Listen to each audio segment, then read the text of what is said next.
Araw-araw bumabaybay sa EDSA ang BPO worker na si Patrick Lim.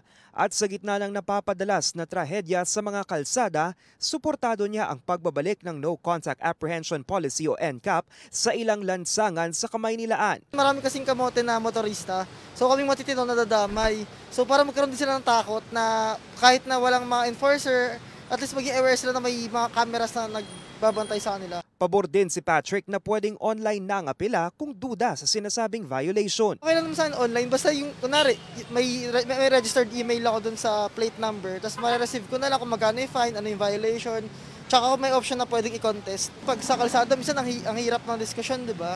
Pero may agam-agam dyan ang family driver na si Joven. Hindi na ako po pwede magreklamo kasi abala pa sa trabaho ko yan eh. Sa Lunes, May 26 na muling ipatutupad ang NCAP sa EDSA at C5 matapos ang 3 taong pagkabinbin.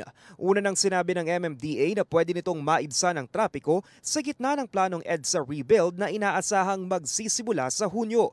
Suportado naman ni Transportation Secretary Vince Dizon ang pulisiya pero aminado siyang may mga kailangang ayusin sa sistema. Isa riyan ang palaging issue kung kanino ipadadala ang ticket kung lalabag sa batas trapiko. Kung hindi ililipat ng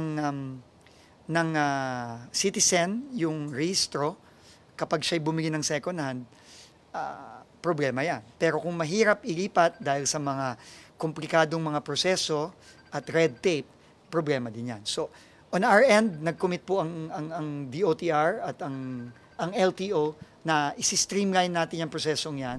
Giit pa ni Transportation Secretary Vince Dizon, kailangan din ayusin ang mga lane markings para maiwasan na yung mali at mapanganib na paglipat ng mga linya. Hindi pa raw perpekto ang proseso ng NCAP sa ngayon pero aniya quote, it's a step in the right direction. It's a big win, big victory yan for not just for the government but also for the motorists and the commuters. No? Kasi it will impact a lot yung enforcement ng road safety. Pabor din ang isang road safety group sa paggamit ng teknolohiya sa pagpapatupad ng batas trapiko. There is a need to perfect the pavement markings, the signage. There is need for information campaign. There is need for education. Para sa mga impormasyong napapanahon at on-demand, Lance Mexico, Newswatch Plus.